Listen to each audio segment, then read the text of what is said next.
In this video, I'm going to show you how to do some quick editing to models that you might either receive or download from the internet, especially CT-based models. If you want to get these ready for 3D printing, sometimes if it's a CT model, then it's going to contain internal structure, which you might not want in your 3D print, and it's just going to make your print take forever, unless you plan on, providing like a cross section.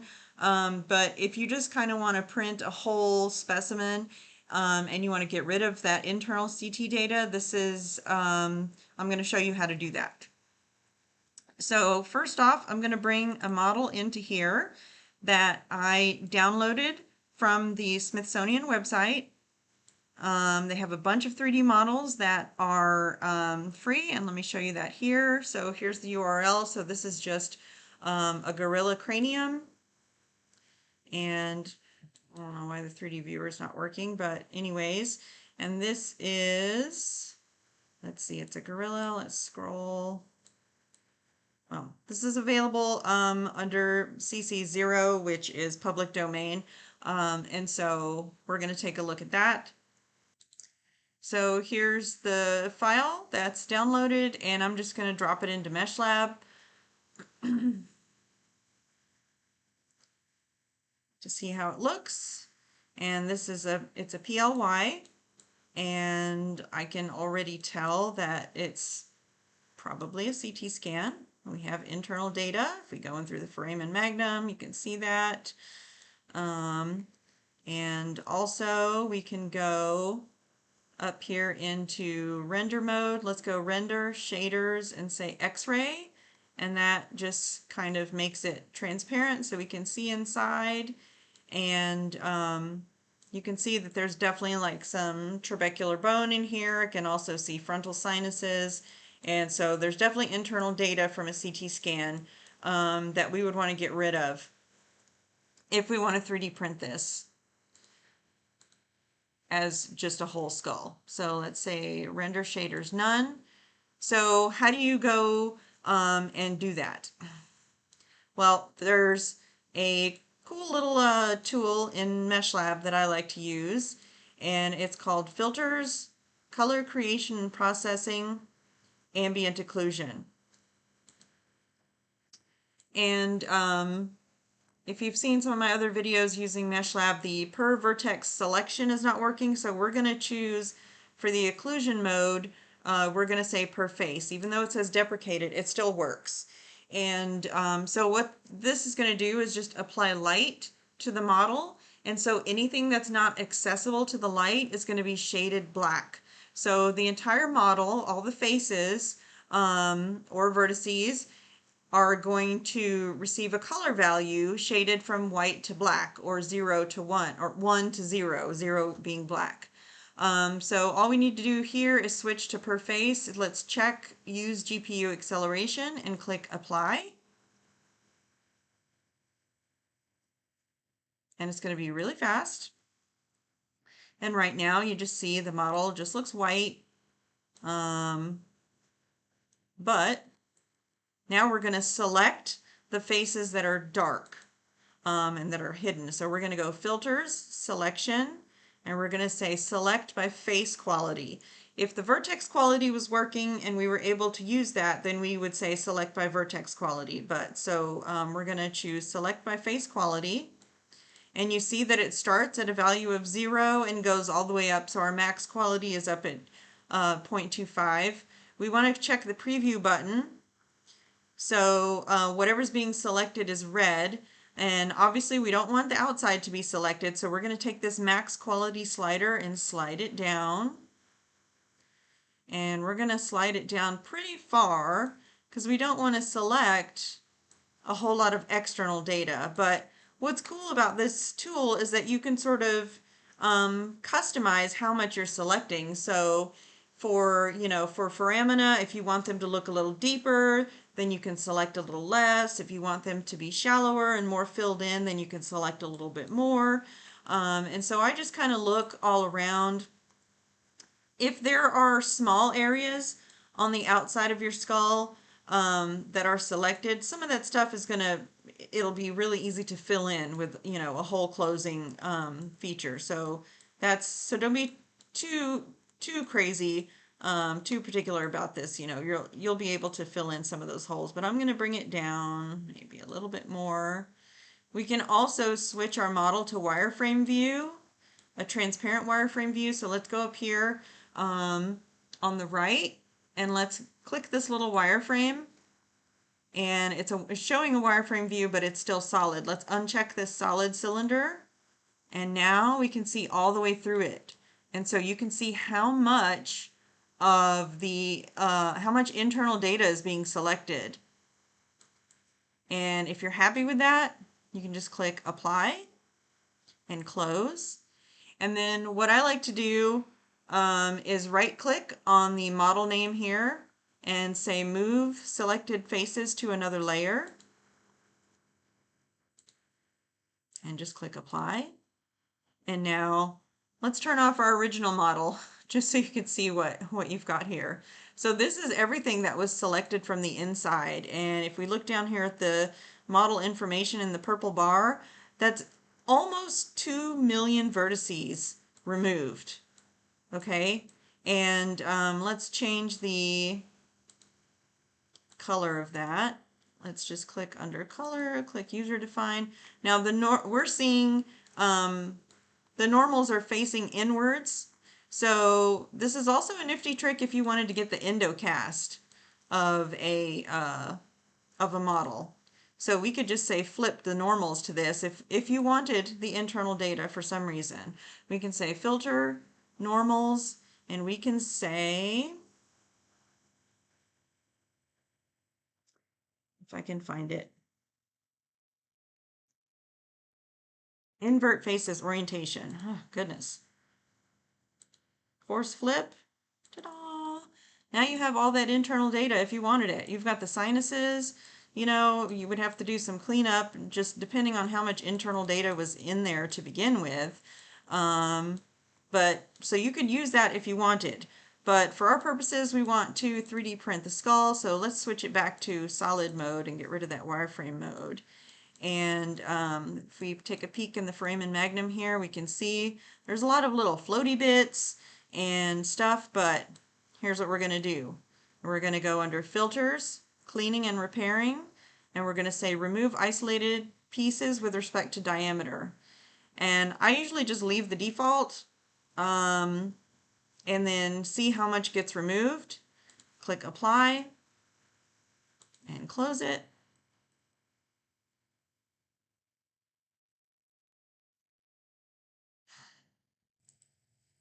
So my model went away, and I will show you why. If we look down here in the bottom right hand corner, it says that it removed 181,071 connected components out of 181,071. So it removed everything. What it did was it removed the unreferenced vertices. That means that the model was not completely fully meshed properly.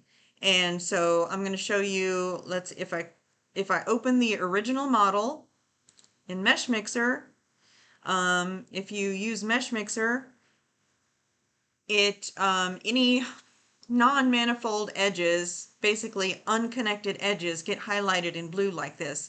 Well, it's highlighting all the triangles. So this wasn't like a fully closed up finished mesh to begin with. So we can just do this again, okay? So I've reloaded my model. I went ahead and applied the ambient occlusion color.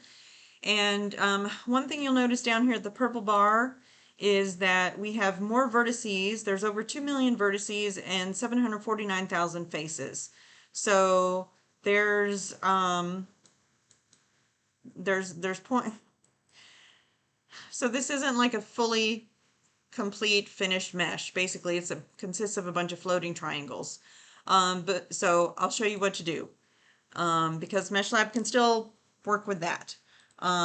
So I've already applied my ambient occlusion, so now I'm going to select my face quality and just go through that again.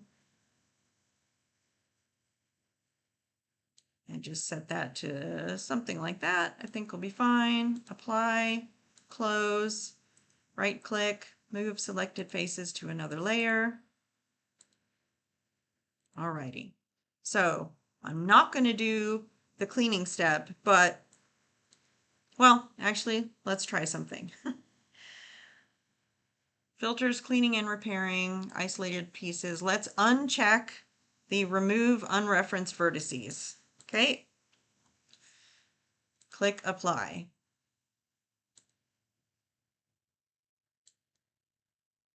And so it's invisible. It looks like it removed everything.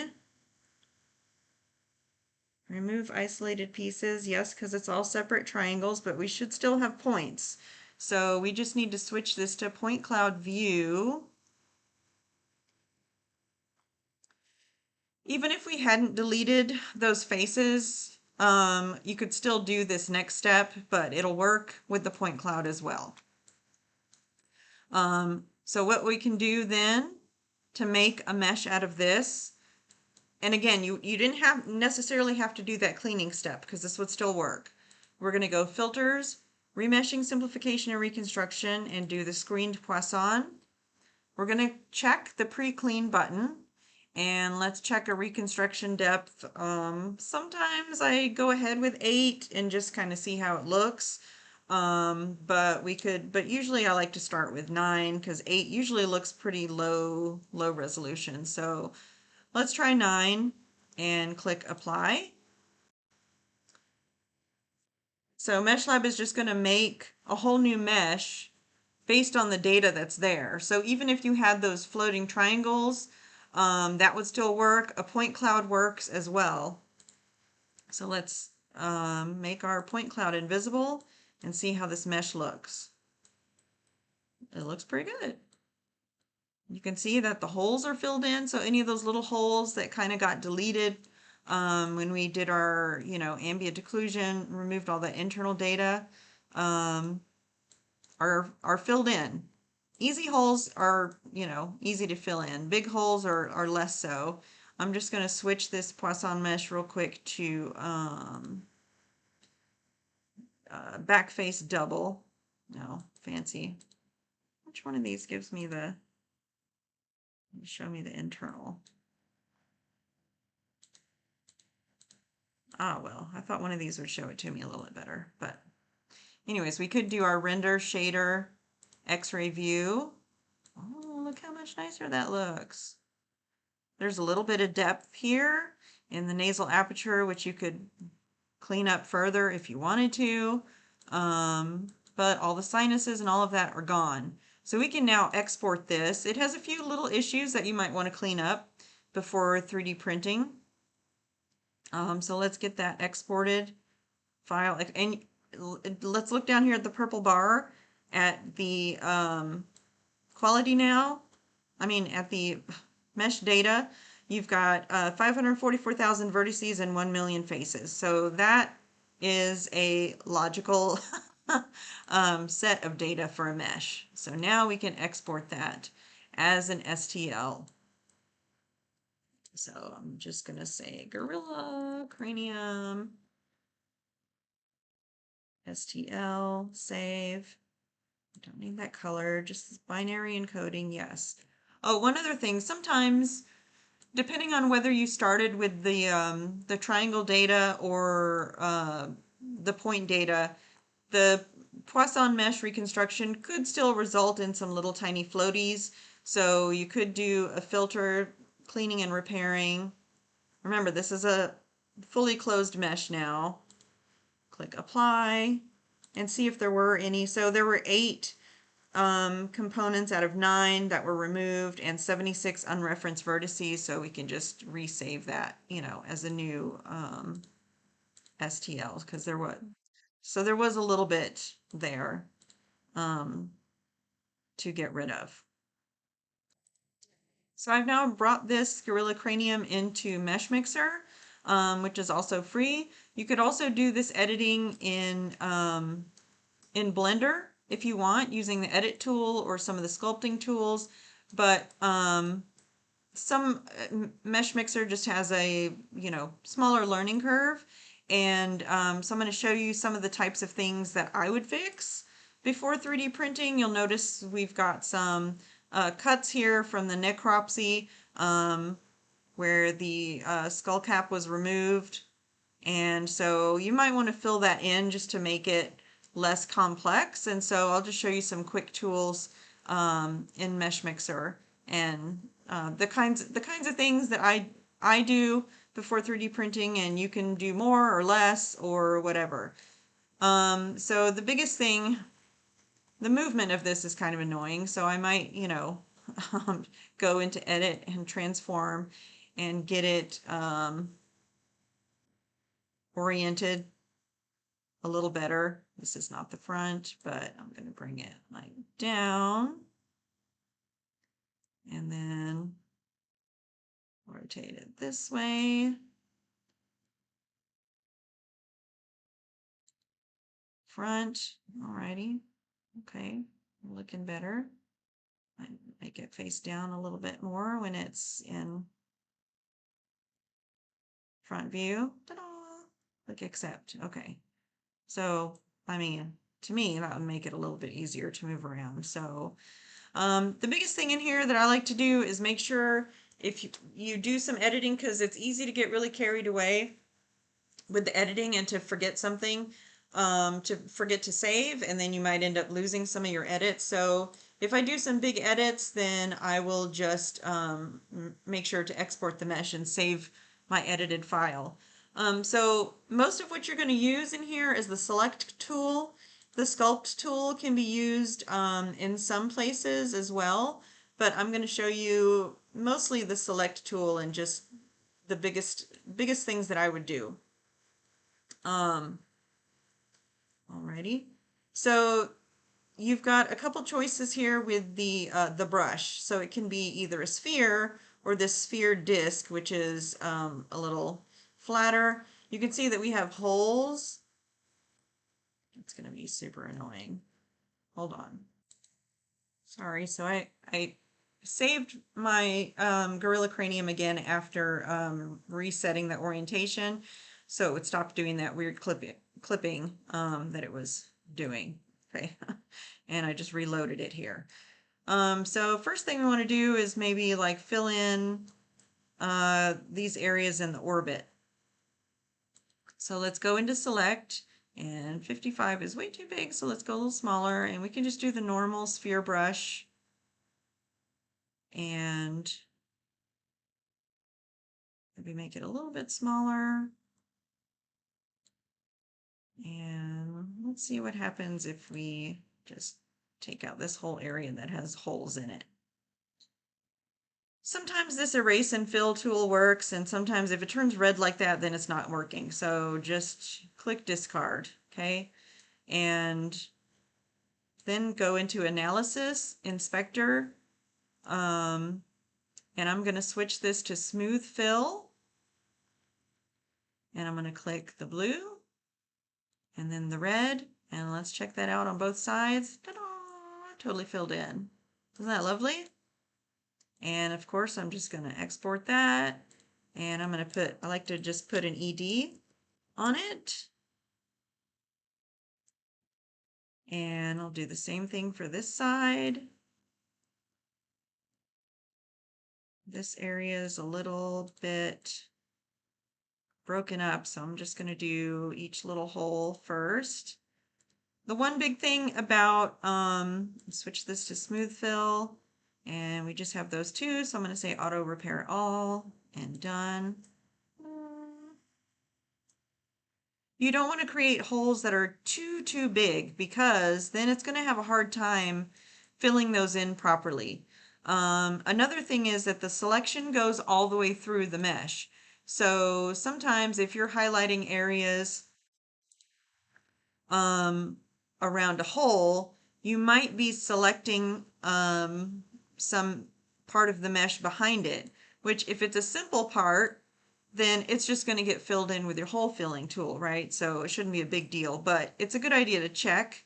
And like this, the way I had to orient the model in order to highlight these. I painted over here on the zygomatic arch. So to deselect those, we can hold Shift and then just go over them with the select brush. And ta-da, they're erased. And we'll just go Edit, Discard, Analysis, Inspector, Smooth Fill. Done. Okay, I'm going to export that.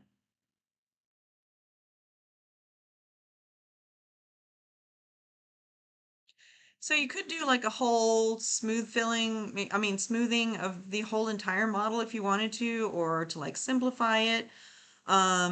So the eyes, the orbits there, that was kind of the big thing. Another thing you could do here is with this nasal aperture is make it less deep. And so the way we would do that is just remove some of this so that the hole fills in further forward. Because you don't really need all of this and you're going to end up with supports and it's just going to look messy. So let's just paint some of this. Just paint it up.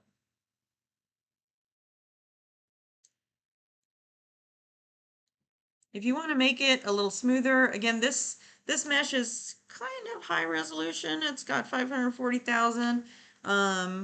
So we don't have to worry about this so much. If you had a lower resolution mesh, then one thing you could do after you make a selection like this is you could say modify smooth boundary and just click accept, and all it does is instead of having an irregular edge to your selection, when you go to delete it, it just kind of smooths that out.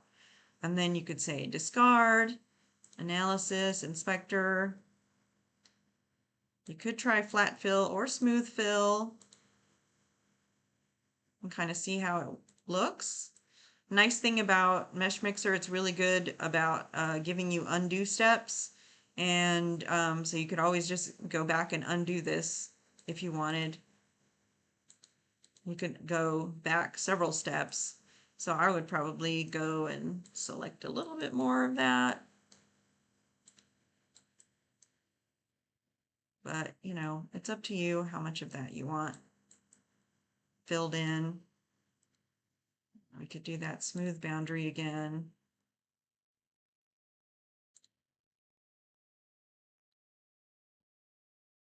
Smooth fill.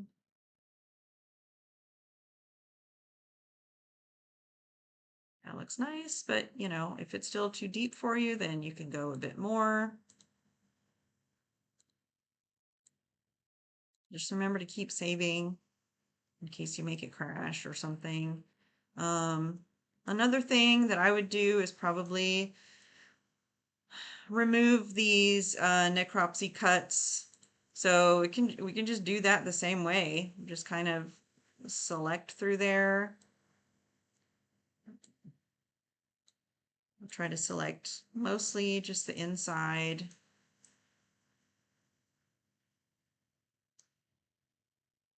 And you can just do it, you can do it just a little bit at a time, you know, instead of going through and painting like the whole cut. Let's just do a smooth fill and see how that looks. Because even if it doesn't look amazing, you could go in with the sculpt tool here and you could use something like the inflate brush and just kind of bring that up a little bit. But instead of, I mean, you could do that here too in these others instead of deleting it and just kind of see how it looks.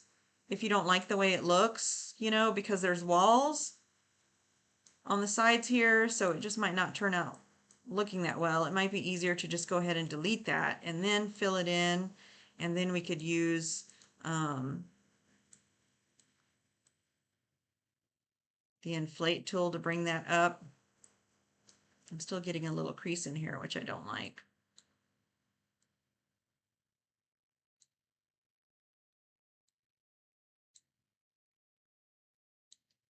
But you can also use the flatten tool. I mean, those are going to be the two things I use the most. You know, another nice thing about the inflate tool is that for some areas where you might have some complex holes is that it just gives you more vertices in an area.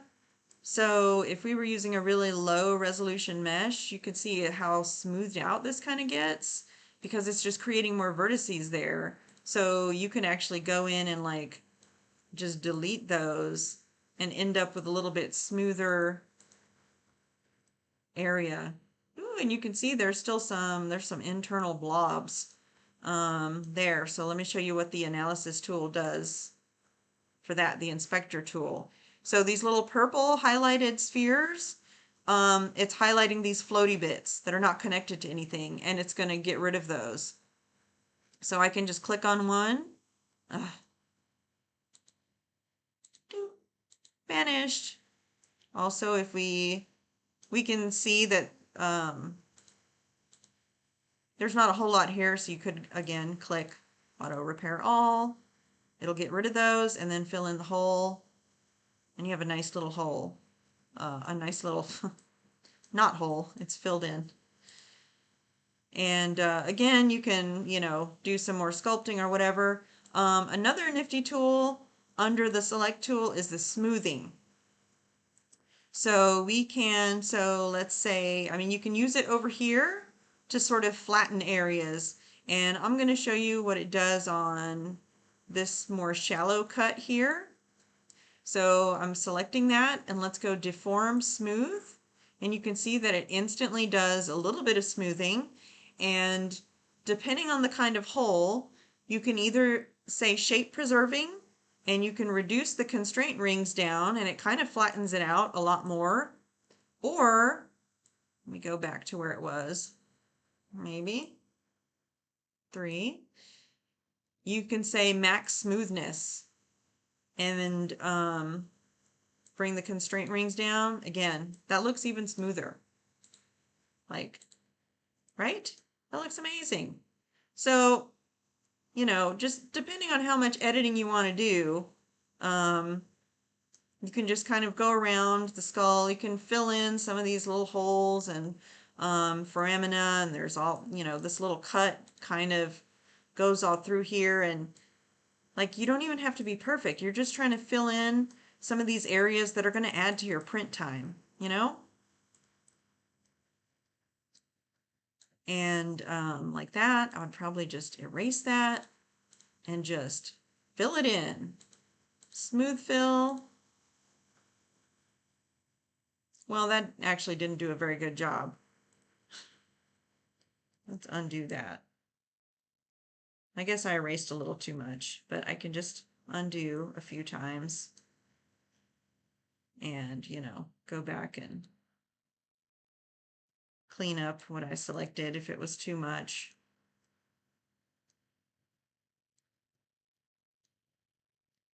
Maybe make a smaller brush and get a real tiny area through that center there. I didn't do the boundary smoothing either. Maybe that would help, but let's just see how that looks. We've got a little floaty thing there that it's getting rid of, and for some reason it didn't highlight that blue hole, but let's see what happens with this, if this fills in better. Well, it did not. How about flat fill? That doesn't look good either.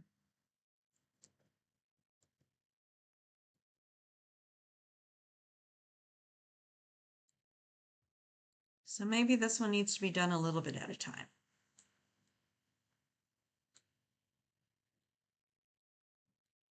Just a little there.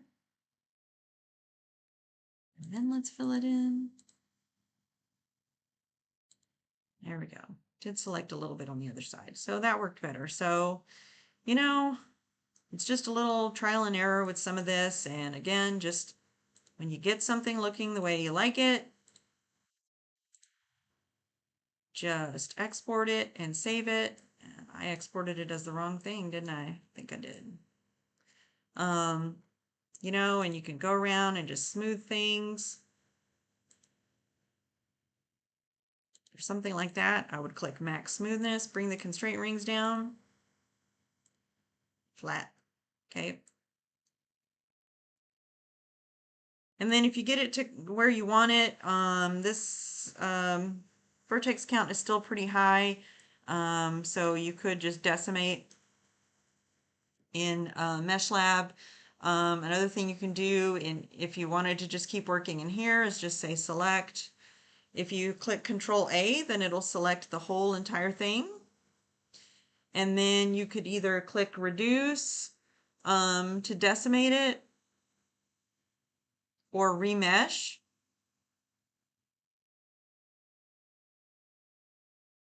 Mm.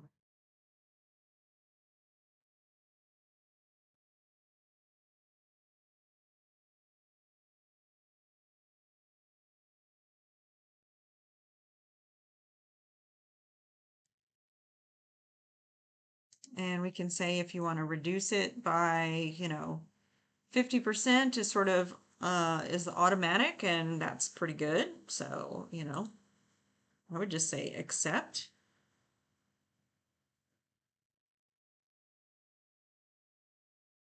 And clear selection. And you can see down here on the bottom right, it's really small, but you can see that our vertex count went from 540,000 to 271. And so that's better. So one more thing, this gorilla cranium is enormous. So you might want to cut it down to 3D print it. So I'm going to show you that real quick. Edit, plane cut. I mean, this is literally the easiest thing. And so you can either draw a line or you can just kind of rotate what's here. I would probably try to cut it like somewhere behind the zygomatic arches. And you'll notice that one half of the cranium is solid and the other half is transparent, because the default is to get rid of one half. So the half that's transparent is what would be gotten rid of. If you click on this very light, this wide arrow here, then it flips the view. So what's nifty about that is you can look at where the cut will be and make sure you're not going to have like some weird, weird disconnected floating thing in your created by your cut. We do have the option to keep both halves, so we just want it to slice it in half, right? And to fill in that hole, say accept. If we go view objects browser, it's still showing just the one model, but there are two parts there. So let's go edit, separate shells. I don't know why I didn't drop it into two separate pieces, but the cut tool. But there we go. So there's the first half and our second half. And you can just export these as cut models. You can plop them down on the face. You can also just cut in your printing slicer if you wanted to and add connectors or whatever. All right, have fun.